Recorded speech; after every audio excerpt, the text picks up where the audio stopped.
عليكم ورحمة الله وبركاته.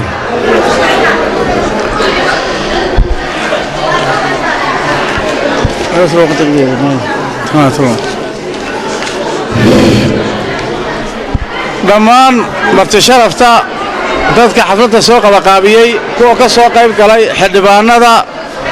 maamulka gobolka xisbiga dhammaan reer Somaliland wixii shaqada iga daawanaya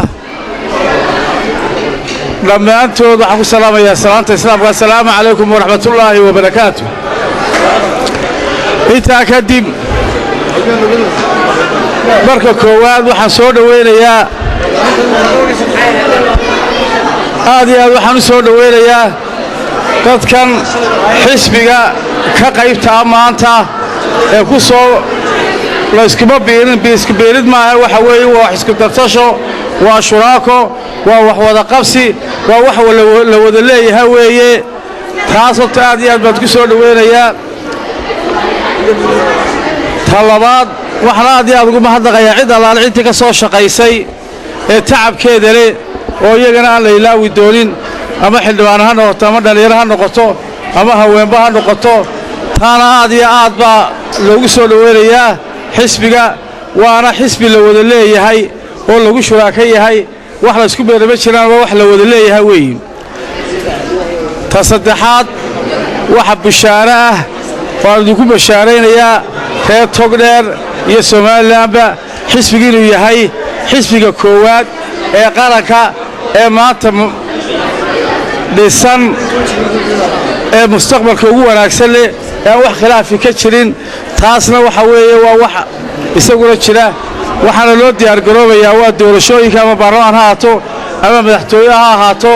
taasna waa wax inaga go'an. halkan waa duco iyo mahadnaq iyo soo dhoweyn iyo jacayl uu baanu idinku soo dhaweynaynaa. wax kaloo nooga banaani ma jiraan. assalaamu calaykum waraxmatullaahi wabarakaatu.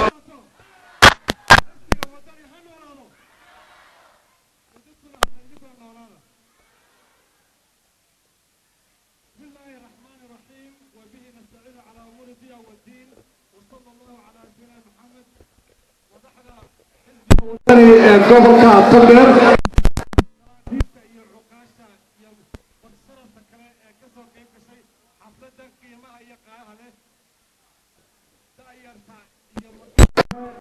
runtii munaasabada loo samaynayo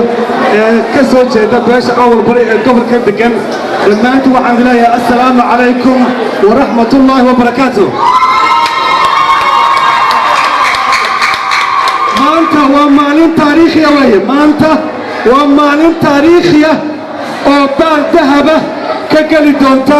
sooyaalkii uu soo maray xisbiga waddani. waa maalin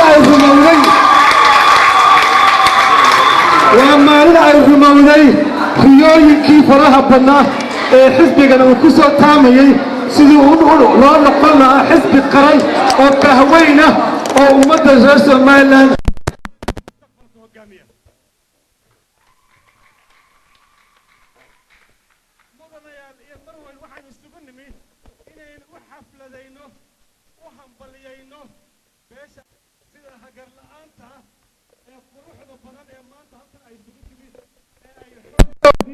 iyo muruqoodii intay isu geeyeen ay ugu soo biireen iyagoo markii horeba hore ugu jiray.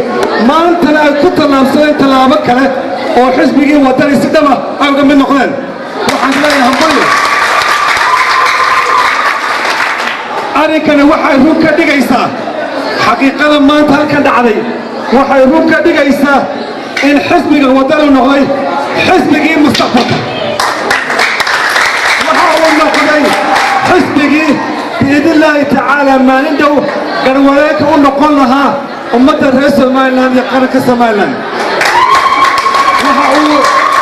كل كل وحو ركب وحروك دقي ومات ينوع عداتي إن مدحوينها مستقبل كل ياي بدونيها حزبك مدن عبد الرحمن عبد الله عرو. أنا والله مدن يا مروي Somaliland waa dal calan leh. waa dal dowlad samaystay doonaya inuu caalamka ka mid noqdo.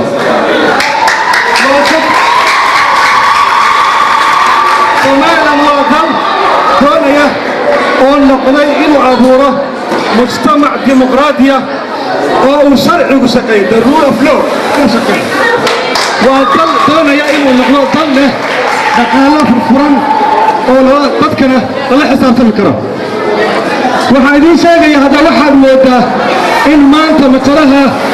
laga habaabay oo la hareer marayo haddaanu nahay xisbiga waddani waxaanu u taagannahay haddaanu nahay xisbiga waddani waxaan u taagannahay in aanu ka turjanno halgankii ummaddani ay u soo gashay madaxbannaanideeda waxaanu dhab ka dhigaynaa himilooyinkii iyo qorshayaashii ummaddan ay u soo hargantay ee mustaqbalka ay higsanaysay waxaanu haddaanu waddannahay doonaa dalkan inuu helo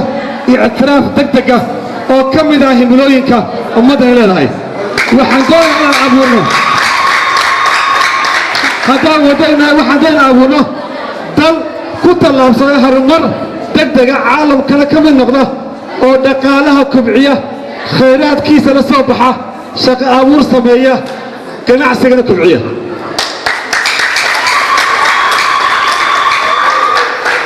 mudanayaal iyo marwooyin anigoo fursadda ka faa'iidaysanayo halka aanu suganimo maanta waxay u muuqataa sidii rasuulku lahaa calayhi salaatu wasalaam aadiyu nasteexa inaan nasteexo iyo taloon u soo jeedno xukuumadda maanta dhisan waa xukuumaddeennu waa soo dhawayna laakiin taloon bay nooga baahan tahay waxaan u soo jeedinay toddoba talo oo maanta dadka reer somalilan dhammaantood ay qalbiga ku wada hayaan ayaan bannaanka u soo saaraynaa kow waxaa weeye ta koowaad in la joojiyo caburinta saxaafadda iyo xortaqoorka ummadi waxay horumar ku gaadhaa saxaafad xor ah waxaa dal dimuqraadiya iyo dal aan dimuqraadi ahay waxaa lagu kala gartaa saxaafad xor ah waxaan leenahay qofka xukunka hayaa isagu isma arko qofka dabadda ka taagan baarka waa la tilmaamayaa markaa waa inay xukuumaddu u dul qaadataa in saxaafaddu wax ka sheegto iyo hadalka dadka loo fasaxo waxaan leenahay waxba ma tarayso carjuuqdheh qodobka labaad aan ugu naseexayna waxa weeye in la joojiyo hantiboobka baahsan qof jeclaysiga iyo qabyaaladda baahday waxaa haddaba waxaan soo jeedinaynaa in dhammaan hay-adaha leh la xisaabtanka qaranka ee ay ka mid tahay hantidhawrka guud ka mid tahay komishanka la dagaalanka musuqmaasuqa ay ka mid tahay guddiga golaha wakiilada ee ilaalinta hantida qaranka iyo hay-adda qandaraasada in hay-adahaas oo ummadda u dhexa in la xoojiyo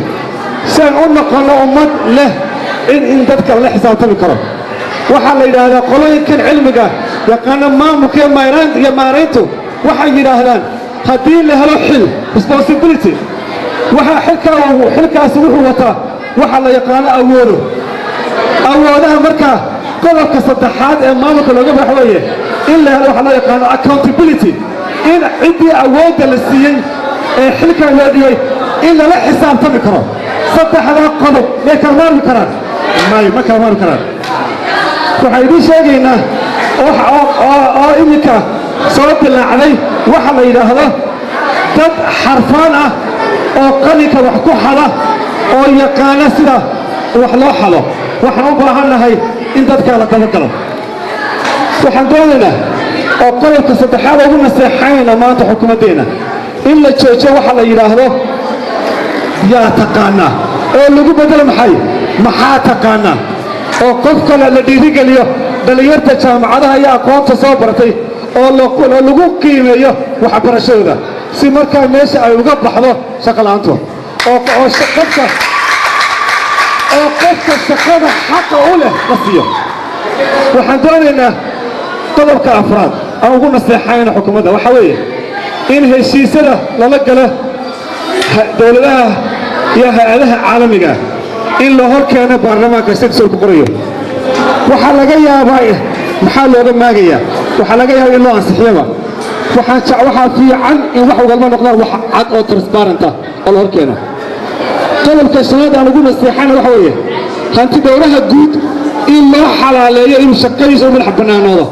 inuu noqdo nin aan habranaynin oo cid aan ka baqaynin inuu joojiyo inuu habarashada joojiyo oo uu dhammaan howlaha qaranka u hayo uu sideeda guto hanti dhowraha guud waxaan kula talinayaa haddii shaqada loo diray aanu ka soo bixi karaynin inuu iscasilo oo uu shaqada ka tago qodobka lixaad ee xukuumadda ay ugu nasteexaan waxa weeye wadahadallada dhex maraya iminka somalilan iyo soomaaliya waa soo dhowaynaynaa waa tallaabo fiican oo hare loo qaaday hase yeeshee waxaa dadku isweydiinayaa goormo ayay dhammaanayaan weyn laga yeeshaa istaraatiijiyad cad oo muuqata oo leh waddada la marayaa halkay ku dhammaanaysaa waa inaan leenahay fikir iyo caqli ku shaqaynaya haddii wadahadaladani ay isbeddelaan ama wadahadadan inay yeeshaan qorshe loo jaangooyo waa inay yeeshaan waxaan halkan ka xusayaa madaxweynaha soomaaliya waa nin u tababaran oo maskaxdiisa ay ka buuxdo inuu samaysto dawlad awood badan oo dhexe waa nin aanu lahayn inuu leeyahay kartidii uu yeeshay wasaarihii hore ee dhintay ee dalka etoobiya malen zanaawi geesinimaduu ku sii daayey waddankii la odhan jiray eritrea ma laha geesinimaduu qaatay xasan albashiir madaxweynaha suudaan ee uu ku sii daayey koonfurta suudaan ma laha geesnimaduu qaatay anwar saadaad oo kaga tegey talaabiib uuna khudbadda ka jeediyey baarlamaankii israa'iil ee keentay nabaddii dhex martay masaaradiyo waxaan leenahay geesnimadaa ma leh markaa waxaan qabnaa in dariiqa loo maraya isaga inaan waxba aanay ka soo naascadayn in loo baahan yahay in loo gudbo in la helo dhexdhexaadiyaal caalamiya iyo in arrinkeena in la geeyo maxkamadda adduunka ee heeg waxaan ku soo gabagabaynayaa oo aan leeyahay oo ugu naseexanaynaa dawladda waa in la helo in doorashada soo socota ee 2015 bisha juun inay sideeda ku dhacdo wakhtiga loogu talagalay inay dhacdo oo la helo wixii la oran jiray diiwaangelinta codbixiyaasha oo iyadana si ugu dhaqsaha badan la bilaabo si aan doorashada aan loogu helin marmarsiiyo iyadoo caalamku inaga sugayo ayna tahay wixii adduunka aynu kaga caanamaalnay ee magac iyo sharaftaanu ka helnay waxaan leenahay walaalayaal ummadda reer somalilan toddobadaa qodob ayay xoqonaysaa ana waxaana si wanaagsan oo sharaf iyo karaamo leh aan xukuumadda ugu gudbina sanasteexada waxaan doonaya inaan ku soo gabagabeeyo xisbiga waddani waxaan leenahay waa xisbi maanta qaran oo ummadda oo dhan u dhexa beesha gobolka degan awal barana waxaan leenahay waa idinku hambaliyaynaynaa sharaf iyo karaamaa mudan tihiin waana idin soo dhowaynayaa xisbigayna ka qayb qaataan inaynaan ka baqin waa xisbigiinni inaad u timaadaan oo la joogtaan waa mahadsantihiin assalaamu calaykum waraxmatullaahi wabarakaatu quruxda si fiican loo soo agaasimay loogu yeelay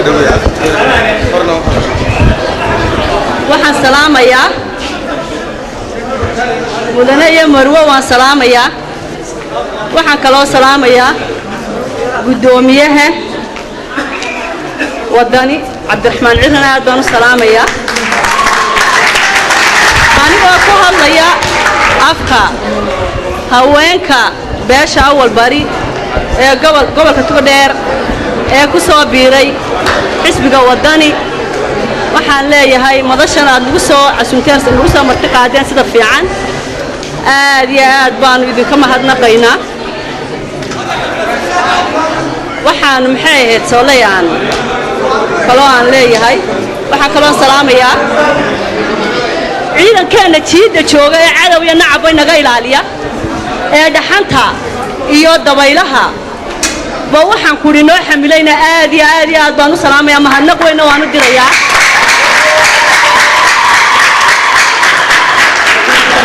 madashana aad baad u mahadsantii reer waddani mudane iyo marwo odayaal dhalinyaro waan idin mahadnaqayaa wassalaamu calaykum waraxmatullaahi wabarakaatu oo ah xogayaha shaqada iyo arrimaha bulshada ee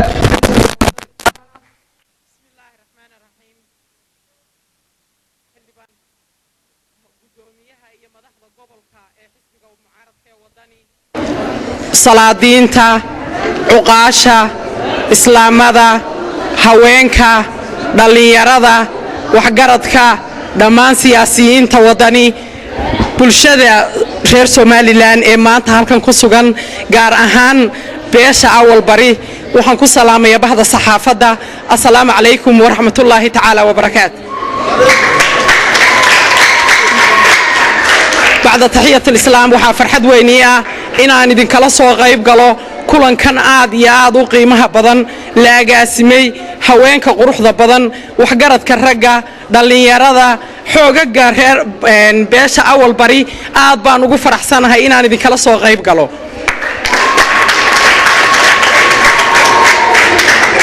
waxaan intaa raacinayaa waxaan aad iyo aad idinku soo dhawaynayaa iyadoo ay joogo gudoomiyaha gobolku anigoo ku hadlaya afka heer qaran waxaan idinku soo dhawaynaynaa xisbiga mucaaradka ee wadani gacmo furan iyo qalbi xaadhan oo idin baahan idinku diirsanaya baanu idinku soo dhawaynaynaa waxaan idin sheegayaa xisbiga mucaaradka ee wadani waa xisbi aan mucaarad ku ahayn qarannimada Somaliland waa xisbi mucaarad u ah wixii dhiman ee qarankan Somaliland qabyada ka inuu dhammaystiro mustaqbalka insha Allah taala sida ku cad halku dhiga wadani waxa weeyaan waa midnimo isku duubni cadaalad horumarin dadka iyo dalka had iyo gooraale xukuumadda Somaliland maanta jirta dalka ayay horumarisaa dadka oo qabya xukuumaddan wadani wuxuu u taagan yahay waqtiga uu xukuumadda qabto insha Allah taala inuu dadka hormariyo oo dadka iyo dalkaba wixii ka dhiman uu qabya tiro ayuu u taagan yahay waqtigu wuu gaaban yahay aad iyo aad baan idinka mahadnaqaya khudbadu inaan dheereeyo waan u baahanahay balse timeka oo gaaban la ajligi iyo dadka oo badan ayaan u soo gaabinaya waxaan gaar ugu mahadnaqayaa si gaara bahda saxaafadda guud ahaan ha noqdeen website-dada iyo maqalka iyo muuqaalka tooska ah aad iyo aad baad dhammaantiin u mahadsantihiin wassalaamu calaykum wabilaahi tawfiiq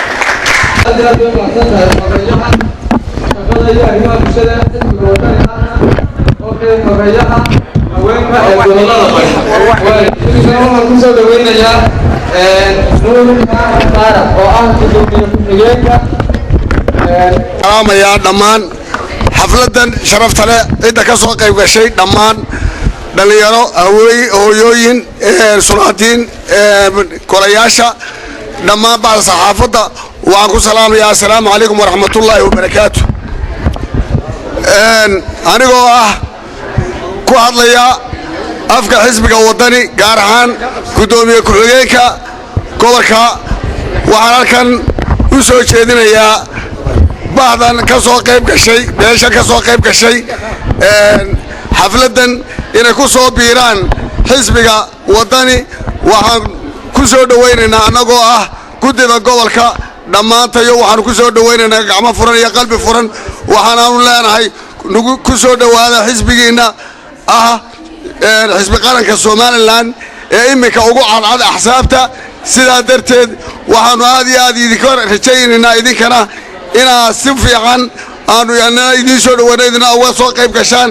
waana xisbigiinni xisbigan oo dhammaan aynu u aragno inuu yahay ka mustaqbalka soo baxaya waxaanu aad iyo aad idinku mahadnaqaynaa haddaad tihiin beesha bari awal bari inaad ka soo qayb qaadataan kaalinta aad ku leediina insha allahu tacaala aa helaysaan waxaa intaa raaca xisbiga sidaynu u ognahay waa xisbi aynu aad iyo aad ugu soo halgannay kuna soo baxa xisbi qaran waqti waxa la doonayaana waxa weeye inaynu dalka inta ka dhiman wixii la qabtay waa la qabtay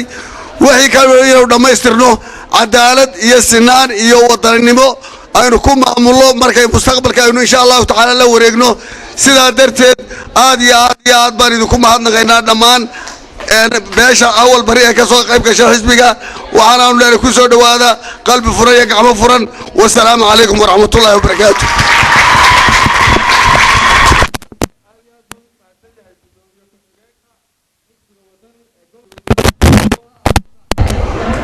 iminkana waxaan kusoo dhaweynayaa xasan saleemaan cadhood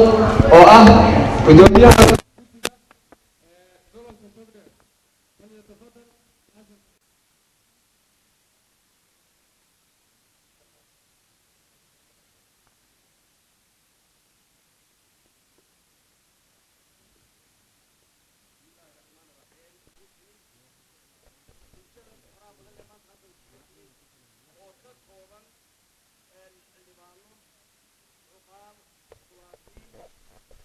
sharaf badan oo kale oo halka maanta joogta iyo khaas ahaanba beesha awal bari ee halka kan xafladan iyadu qabatay dhammaan dadka reer Soomaaliland halkan isugu yimid waxaan ku salaamayaa salaanta islaamka assalaamu calaykum waraxmatullaahi wabarakaatuh waxaan intaan raacinaya waxaan u mahadnaqaynaa oo aan soo dhawaynaynaa haddii aanu nahay guddiga gobolka ee xisbiga wadani walaalada iyada naga maqnaa ee noo yimi maanta ku soo biiray xisbiga wadani ayaanu boqolkiiba boqol soo dhawaynaynaa waana mahadsan yihiin qalbi furan iyo calool furan baanu ku soo dhawaynaynaa xisbiga kamaanaan lahayna way ka maqnaayeen dhinacoodu uuna bannaanaa way xisbiga ayaan maanta ku soo dhawaynaynaa si ay xisbiga ay markii horena way ahaayeen maantana way yihiin sidaas ayaan anigu ruuxaantii ugu hambalyaynayaa beel ahaan beesha reer togdheer ee reer Soomaaliland ee xisbiga wadani ku soo biirtay awal bari waanu soo dhawaynaynaa marka hore waxaana weeyaan xisbi waa xisbi qaran waa xisbi mucaarida wuxuu u dhaxeeyaa bulshooyinka reer Soomaaliland oo dhan buu u dhaxeeyaa waa la wada leeyahay waxaan ugu baaqaynaa ciddii kale ee iyana xisbiga imanaysa ee ku soo biiraysana waanu hambalyaynaynaa hadalkaygu ma badna waxaan hadal ku soo gaabinayaa iyadoo waqtiguna uu dheer iyo dad badanna ay jiraan waxaanu run ahaantii soo dhawaynaynaa waa bulshada maanta xisbiga ku soo biirtay iyo walaaladayada assalaamu calaykum waraxmatullaahi wabarakaatu dhawaynayaa gudoomiyaha dhalinyarada xisbiga wadani ee gobolka togdheer maxamed cali soodi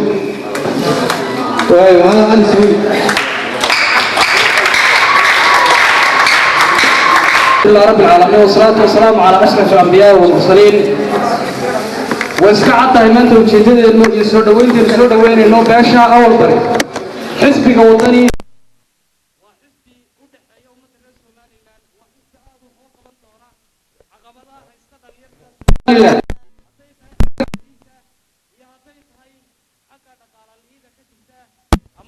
أنت كتيرتا حق دلنيرada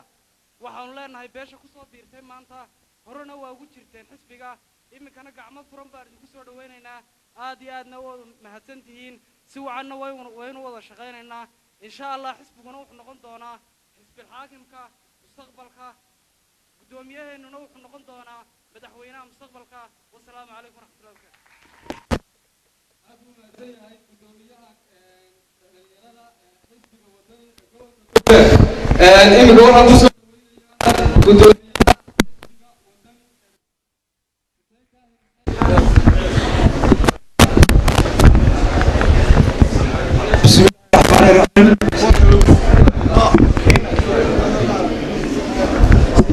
بسم الله الرحمن الرحيم الحمد لله رب العالمين والصلاة والسلام على رسول الله صلى الله عليه وسلم وما بعد السلام عليكم ورحمة الله وبركاته xildhibaanada golaha wakiilada guddiga gobolka cuqaasha odayaasha waxgaradka dhalinyarada haweenka iyo dhammaan marti sharafta kale ee ka soo qayb gashay xafladan lagu soo dhaweynayo beelweynta awal bari oo ah udubdhax noqon doona horena u ahaa udubdhaxaadka xisbiga wadani waxaan leeyahay mar labaad minku salaamaya salaanta islaamka assalaamu calaykum waraxmatullaahi wabarakaatu arrinteena maanta halkan aynu isugu ama xafladda aynu isugu nimi waxa weeye waxay daaran tahay ama ku saabsan tahay soo dhoweynta beelaha awal bari ee maanta ku soo biiray xisbiga wadani haddii aanu ahay guddoomiyaha gobolka oo ku hadlaya guddiga gobolka afkeeda waxaan idinku soo dhawaynaynaa qalbi furan gacmo furan waxaan leenahay soo dhowaada walaalayaal xisbigu waa xisbigiinnii kama idaan maqnayna waa idinuu maqnaydeen maanta ayay xafladdan ina kulmisay markaa waxaan idin leeyahay soo dhowaada inta haddaan ka sii gudbo waxaanu wada ogsoonnahay maanta wacyiga siyaasadeed halka uu marayo xisbiga wadani wuxuu ballan qaadayaa oo bulshada reer Soomaaliland u ballan qaadaya oo dhalinyarada u ballan qaadaya oo haweenka u ballan qaadaya in uu fulin doono baahiyahooda gaarka ah ee muuqda maanta ee jira inuu dabooli doono dhalinyarada reer Soomaaliland wuxuu ugu ballan qaadi doonaa ama ugu ballan qaadaya in waxyaabaha dhibaatooyinka maanta haysta inuu noqdo kii baajin doona hadduu ku guulaysto mustaqbalka madaxweynenimo walaalayaal maanta arrinteenu waa farxad iyo raynrayn waa soo dhoweyn aan soo dhoweynayno beesha awal bari ma ahayn mid xisbiga ka maqan awalba way ku jirtay kuwa maanta yimi xafladan loo qabtay waxaan leeyahay xisbiga waa u maqnaydeen kama ayaan maqnayn soo dhawaada wada shaqeyn wanaagsan ku soo dhawaada walaaltinimo ku soo dhawaada wax wada qabsi weyn ku soo dhawaada xisbigan wadani waa xisbi ay ku jiraan dhammaan beelaha reer Soomaaliland uu ka kooban yahay reer Soomaaliland lixdiisa gobolba ay ka kooban yihiin waa xisbi ballaaran waa xisbi aqoon iyo ma garanaysaa aqoonyahan fara badan iyo wax karad fara badan ay ku jiraan waxaanu mustaqbalka rajaynaynaa inuu noqdo kii lagu ilaawo wixii inoo soo maray ama waxyaabaha aynu tabaynoo dhan kii inaga daboolay ee inoo dhammaystira ayaynu rajaynaynaa walaalayaal hadalku waxba intaa ka sii badin maayo waxaan leeyahay aad baanu idiin soo dhawaynaynaa aad iyo aad baanu idinku baahnayn aad iyo aad baanu idiin soo dhawaynaynaa wassalaamu calaykum waraxmatullaahi wabarakaatu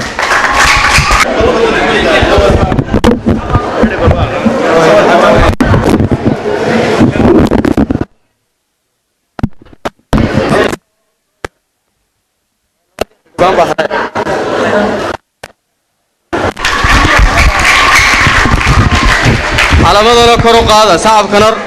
sacabkana tuma meesha dhaqdhaqaaq iyo activity ha la dareemo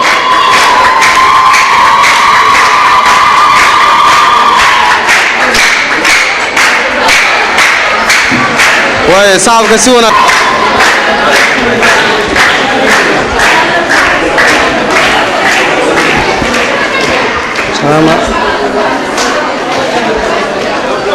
okay wali jaamac sideed waxaan ku salaamayaa salaanta islaamka assalaamu calaykum waraxmatullaahi wabarakaatu salaan kadib waxaan soo dhawaynaynaa beesha awal bari ee munaasabaddan ballaanada quruxda badan leh soo qabanqaabisay ee xaggooda ka timi munaasabaddan oon ahayn mid xaggayga ka timi ee xagga beesha awal bari ka timi ciddii soo qabanqaabisay ciddii sidan quruxda badan loo soo agaasintay iyo cidda ka qayb qaadatay oo uu kow ka yahay xildhibaanka golaha wakiilada xildhibaan naasir xaaji cali shire iyo odayaasha iyo inta kale waxgaradkaaba waxaanu leenahay qolyahan soo qabanqaabiyey munaasabaddan quruxda badan leh soo dhowaada gacmo furan xusbiga kamaydaan maqnayn horaa u joogteen wuxuun baynu kala maqnayn intii doorashada deegaanka ka dambaysay waxaannu leenahay gacmo furan ku soo dhowaada abtiyaal soo dhowaada qiimo iyo qadarinba ku soo dhowaada waanaan idin soo dhowaynaynaa waxa kale oo aan halkan anugu ka hadlayaa xusbiga waddani waxa uu cambaaraynayaa xadhiggii guddoomiye ku-xigeenkii hore ee gobolka togdheer guule daahir samatar oo xidhan weli xata al'aan xidhan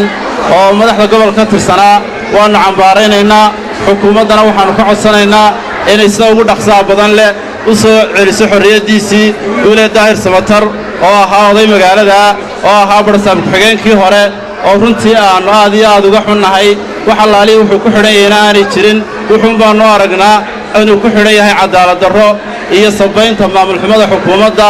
ay kow ka tahay xukuumadda waxaannu ka codsanaynaa in la soo daayo guule daahir samatar xorriyaddiisiina loo soo celiyo haddii la sii dayn waayana xusbi ahaan waxaannu gaadhsiin doonnaa bulshada caalamka kuwa xuquuq insaanka u dooda qaramada midoobay meel kasta oo warkaasu gaadhi karo waannu gaadhsiinaynaa haddii si degdega loo sii dayn waayo waxaanannu qaadi doonnaa tallaabo cad oo aannu kaga jawaabayno xadhiggaa sharci darrada ah ee uu weli ku xidhan yahay guddoomiye ku-xigeenkii hore ee gobolka guule daahir samatar intaa kadib hadalku wakhtigu waa kooban yahay aad iyo aad ba u mahadsan tihiin aad iyo aad baannu idiin salaamaynaa aad iyo aad baannu idiin hambalyaynaynaa runtiina waxaannu idinka filaynaa waxa la yidhi biyo fadhiya waxa kaakiciyo biyo soconaya intii xisbiga ka dhinayd baa tihiin aad iyo aad baan idinku mahadnaqaynaa wasalaamu calaykum waraxmatullaahi wabarakaatu